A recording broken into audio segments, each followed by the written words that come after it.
Bonjour, oui, on est le 11e jour du confinement, on est lundi 9.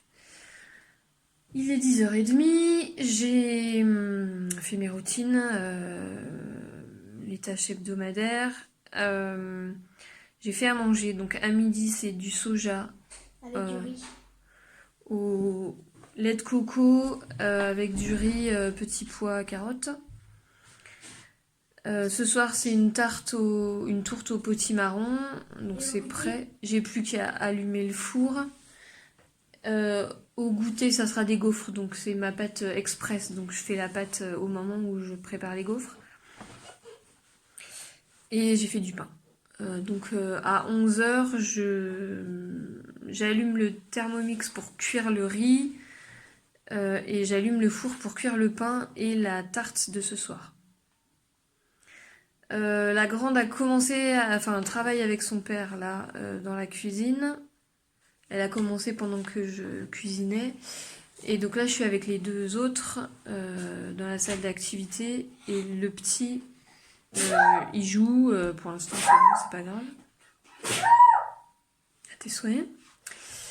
Je vous montre un peu comment j'organise mes semaines créatives. Alors, je pars d'un planning annuel. Je sais, il y a des choses que je sais à l'avance. Par exemple, je sais qu'en juin, il y a l'anniversaire de ma fille. Donc, je sais qu'en mai, il faut que je lui fasse son cadeau. En mai, il y a l'anniversaire de ma nièce. Donc, je sais qu'en avril, il faut que je lui fasse son cadeau, etc.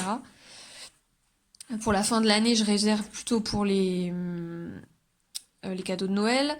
Par exemple, je sais la date de l'Aïd et que je dois faire des vêtements pour les 4 enfants, donc c'est pareil.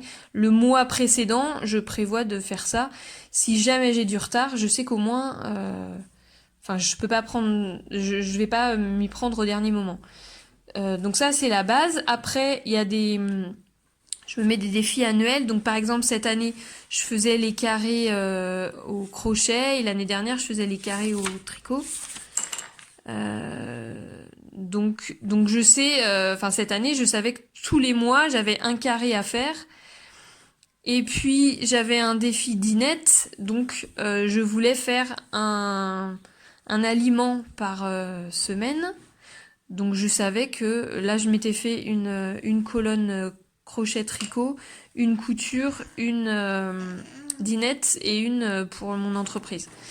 Voilà. Et donc je savais aussi que chaque semaine, je voulais faire un truc de couture et un lot pour mon entreprise.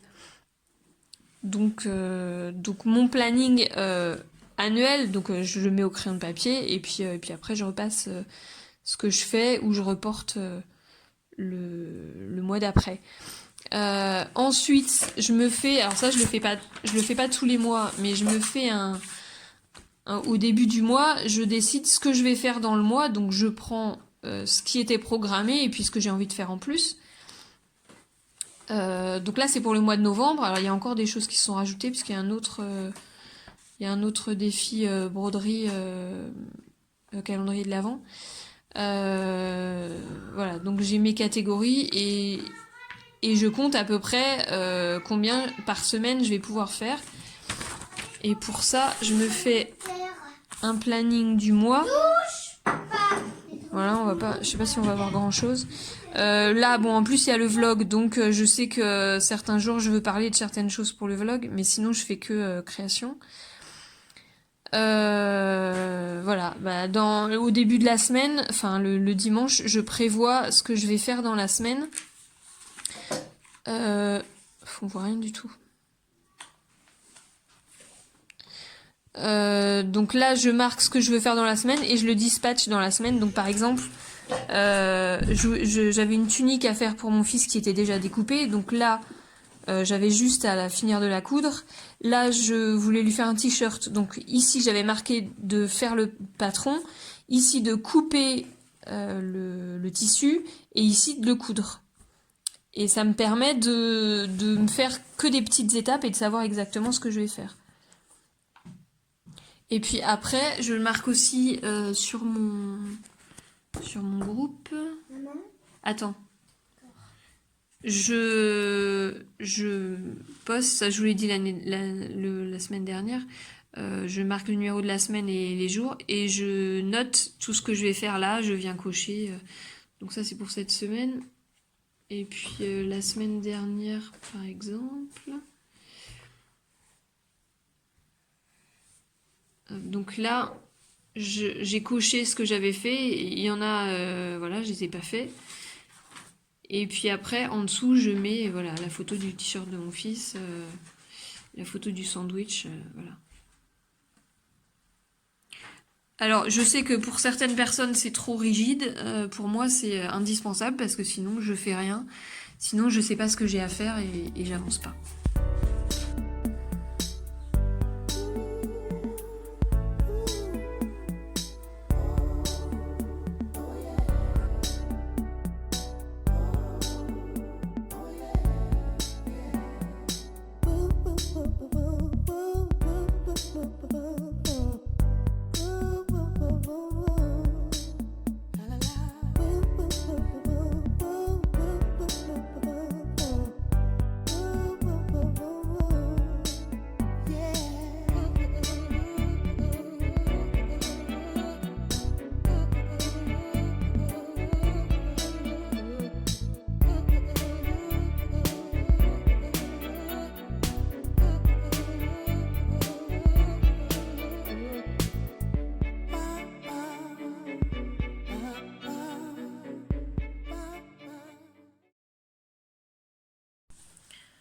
Alors, ma troisième mettait beaucoup de mauvaise volonté à travailler.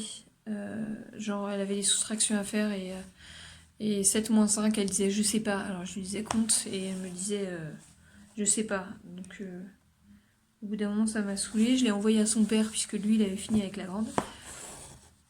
Il s'est énervé et il y a un moment où je l'ai entendu dire c'est bon, tu retournes avec ta mère, moi j'y arrive pas. Et finalement, elle a réussi à travailler. Donc, elle a fait son exercice. Donc on a fini de travailler, il est midi moins 10. Tout est en train de cuire là, donc on va pouvoir manger. Alors quand je suis toute seule, si elle n'avait pas continué à travailler, moi j'aurais fait ma vie et puis elle aurait suivi ou pas avec son cahier d'exercice. Et après, en fait, elle c'est la plus lente et du coup elle s'y remet après dans l'après-midi quand elle... Enfin, quand elle se décide, quoi. T'as besoin de dire un truc? C'est à 43 minutes de cuisson le pain. Oui, mais je l'ai pas mis dans le four tout de suite. Je l'ai mis dans le four au bout de 20 minutes presque. Donc ça fait pas assez longtemps, il est pas doré là. Je peux regarder. Sans ouvrir le four, tu peux regarder. Après le repas, on est allé se promener. J'ai oublié mon téléphone, donc vous verrez pas les conneries de mes enfants qui couraient dans tous les sens. Heureusement, avec le confinement, enfin déjà, il n'y a pas beaucoup de voitures, mais avec le confinement, c'est encore pire, il n'y a personne. Mais ils hurlent, ils courent partout. Et après, je me suis posée, on a regardé une série, et j'ai fini ça. Alors là, on voit mieux. Donc le truc, c'est l'atelier de Martine. Hop. C'est un calendrier de l'Avent. Dans quel sens il est? Je sais plus. C'est comme ça, je crois que j'ai fait. Je me souviens plus. Je sais même pas si j'ai fait dans le bon sens. On fait 6 carrés et par 4, donc ça fait 24. Oh là là, c'est tout flou. On peut aussi faire en rond en mettant tous les carrés pour faire comme une couronne. Et alors elle le fait sur un pull, donc elle fait autour du col comme ça, elle descend comme ça. Vous trouverez le lien, je pense, enfin, je l'ai partagé sur Instagram et sur Facebook. De toute façon, là, je vais publier ça sur les deux. Et du coup, il y aura le lien de son compte. Sur son blog, elle va mettre tous les 2 jours une case Donc là, c'est la première qu'elle a donnée hier, dimanche. Et donc demain, mardi, elle donne la suivante. Donc mon but, c'est de surtout pas... Enfin, d'avoir absolument fini avant le modèle suivant, parce que sinon, je sais que je vais me perdre et je sais que sinon, je vais laisser tomber. Donc voilà, ça sera tout rempli à la fin.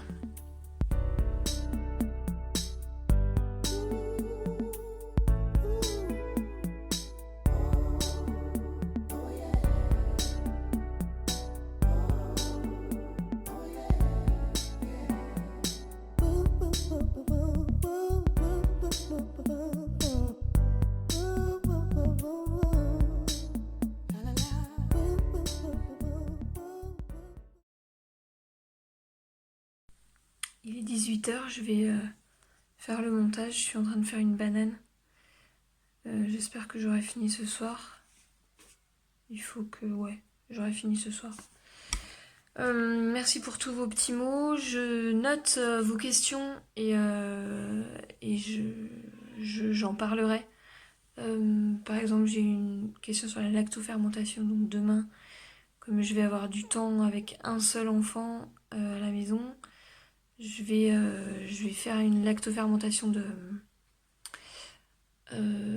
d'aubergine. Donc je vous montrerai ça.